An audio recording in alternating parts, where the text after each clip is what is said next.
Trong video này, ông bà sẽ review chỗ ở 17 đồng một ngày ở Sài Gòn. Quay lại Hồ Con Rùa sau 52 năm, nói về chỗ đổi tiền cao giá nhất Sài Gòn và cập nhật về tình hình cứu trợ đồng bào bị lũ lụt ở miền Trung. Bây giờ mình sẽ bước lên lầu để đi vô phòng. Thì phòng này là trên lầu trên cùng hết. Ở trong thì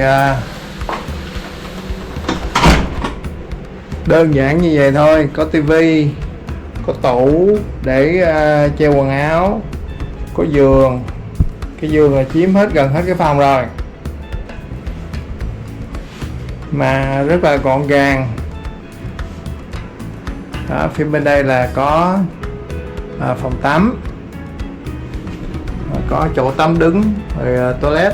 Vậy thôi, gọn ghẹ vậy thôi chứ không có gì hết á, đơn giản mà. Đây có máy lạnh đây. Đây, một điểm đặc biệt ở đây là có cái máy hút trong phòng tắm. Đi mướn cũng nhiều chỗ Airbnb rồi, nhưng mà ít khi nào có chỗ nào thấy được có cái máy hút như vậy, nên là muốn chỉ cho mọi người biết.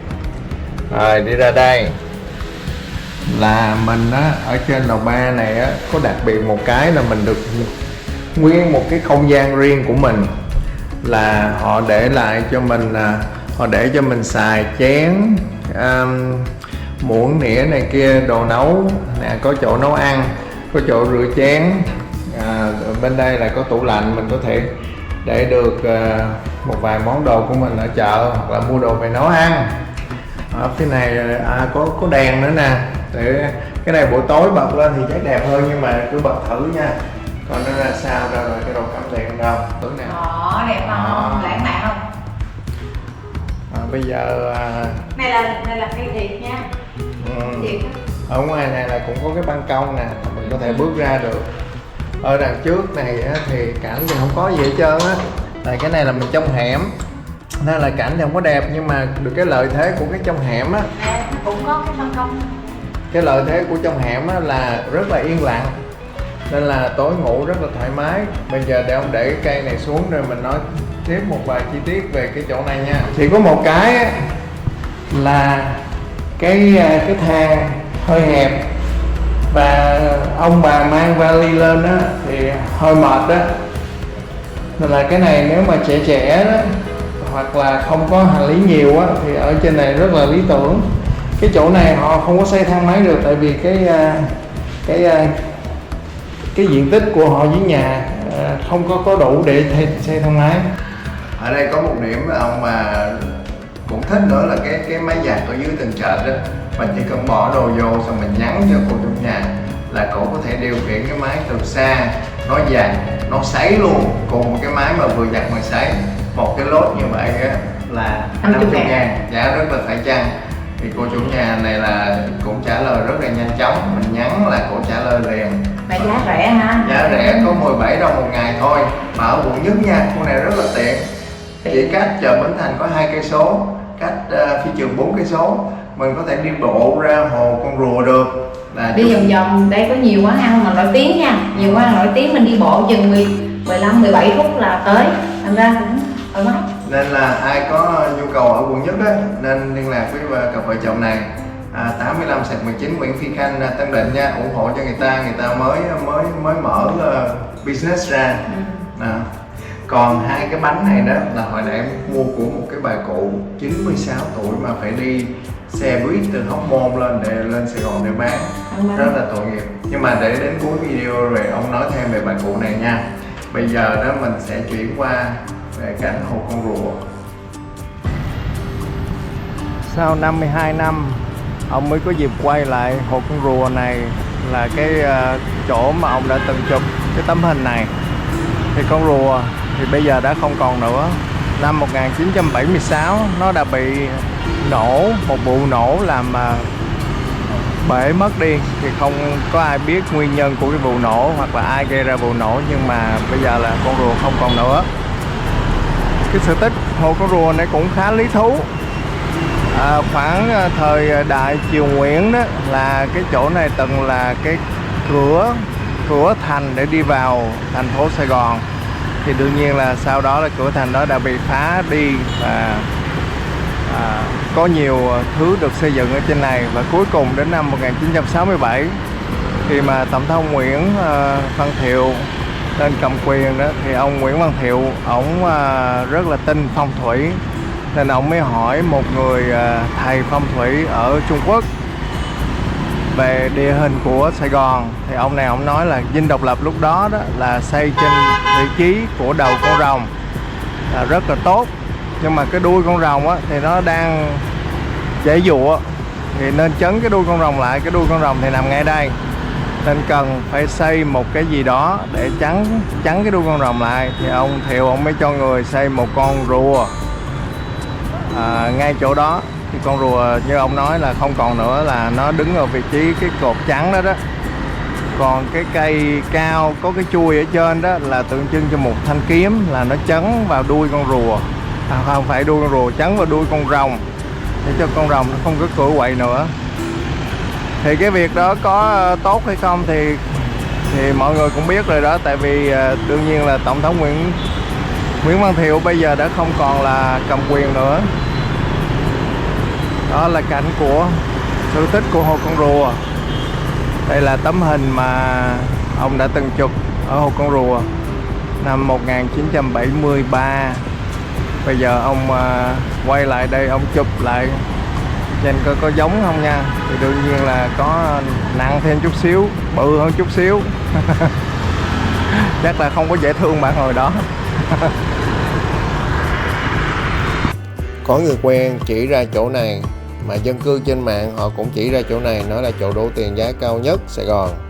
Thì công nhận là cũng phải. Bữa đó là giá thị trường trên Google đó là 1 đô là 26.350 đồng. Thì các chỗ khác đó thấy chỗ cao nhất là được có 26.700 thôi, mà chỗ này đó là đổi được 27.200. Có nghĩa là nếu mà mình đổi 1.000 đô đó là đổi ở chỗ này sẽ lợi hơn các chỗ khác là 500.000 đồng tiền Việt Nam.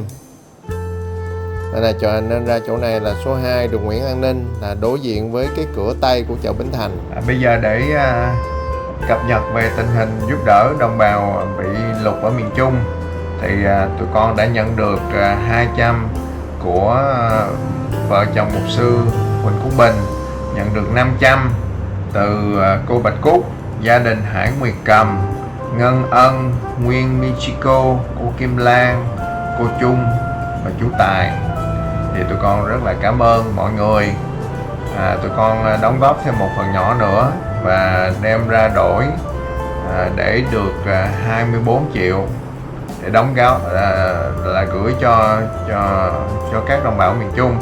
Thì 4 triệu đó là gửi cho mục sư Nguyễn Ngọc ở Hội Thánh Phước Bình ở Phú Yên để giúp đỡ mấy đồng bào chỗ đó. Còn lại tất cả số tiền còn lại đó là đưa cho Hội Thánh Khánh Bình ở Quảng Nam, giúp đỡ các gia đình bị nhà bị hư hại do đất lở và các đồng bào khó khăn khác.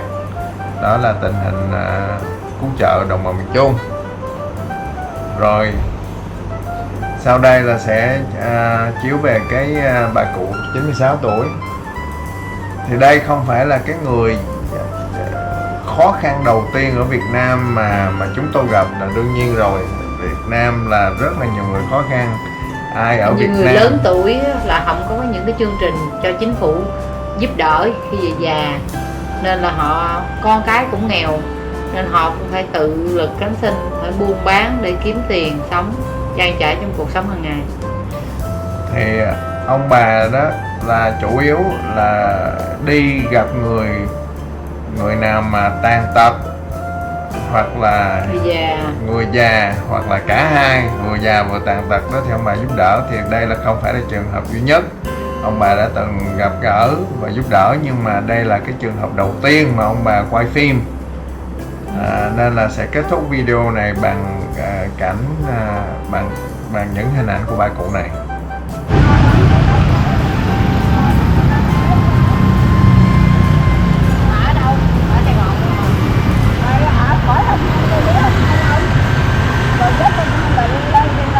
Bà đi xe gì tới đây? 4 giờ khuya tới giờ đó con ơi.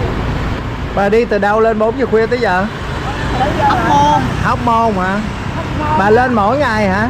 Đi rồi 4 giờ khuya tới giờ chứ. Ngày nào cũng vậy hết à? Nào cũng đi vậy. Mà bà bao nhiêu tuổi rồi bà?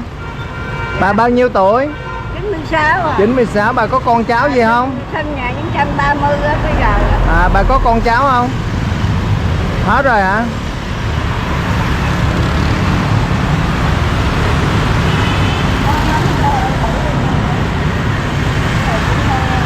Họ mới ăn cơm no quá. Dạ, mà tao mua để chịu nó hư.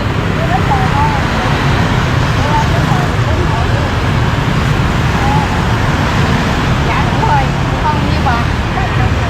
60 à? Nói cho em gửi bà năm luôn đi em. 60. Gửi bà 500. Dạ, 32 hỏi chẳng qua rồi, thả đàn hầu nghỉ đó. Bà giữ luôn đi bà, khỏi thối cho tụi con. Bà giữ luôn đi. Bà cất đi Giữ nha. luôn đi nha. Cất vô nha. Dạ, tụi con chào bà. Cất kỹ vô bà nha. Kim kim tây rồi. Kim Dạ, tay hồi lại. kim tay rồi. Chắc ăn rồi. Cô ăn gì ở thiên ăn đây. Dạ thôi, tụi con được rồi bà, cảm ơn bà. Cảm ơn cô nha. Dạ, vậy tụi con chào bà nha. Đi lên đây à? Dạ, tụi con đi về hướng bên kia. Dạ, Đây à? dạ. Con ở chơi